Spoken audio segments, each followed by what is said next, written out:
There is something genuinely refreshing about a lens that basically disappears the moment you attach it to your camera. Most people get used to lugging around heavy glass, but this little pancake prime is a total departure from that. It is so compact that it turns a standard mirrorless body into something you can actually slip into a jacket pocket, which is a massive win for anyone who hates feeling weighed down by gear. Now here is the thing about this 20mm focal length. It sits in that sweet spot.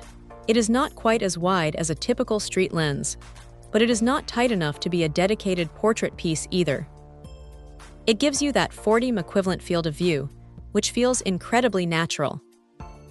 It is basically how the human eye perceives a scene, making it a fantastic choice for everyday shooting where you just want to capture what is in front of you without overthinking the composition.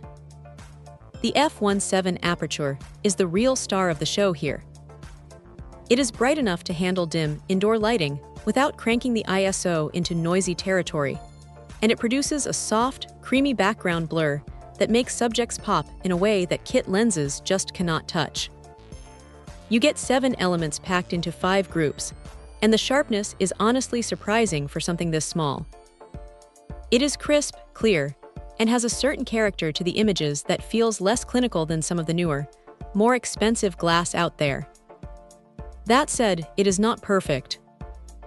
If you are someone who relies heavily on lightning-fast, silent autofocus for video, you might notice a bit of a stutter or a faint mechanical sound when it hunts for focus.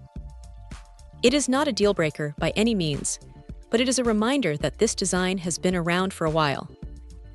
It is not a zoom lens, so you have to be prepared to use your feet to frame your shot, but that is part of the charm. It forces a bit more intention into the process. The build quality feels solid, with a nice metallic finish that matches the silver aesthetic of many LUMIX bodies, and it feels surprisingly dense for its size. It is not a featherweight piece of plastic. It has a bit of heft that makes it feel like a serious tool. The close focusing distance is about 0.2 meters, which is great for grabbing detail shots of food or small objects while you are out and about. If you are looking for a lens that stays on your camera 90% of the time, because it is just so convenient and capable, this is a strong contender. It is not trying to be the fastest or the most feature-packed piece of tech on the market, but it does exactly what it sets out to do with a lot of style. For anyone who values portability without wanting to sacrifice that beautiful prime lens look, this little pancake is a classic for a reason. It is simple, it is effective, and it makes photography feel a little more fun again. Check out the video description for updated price. And thank you for watching this video.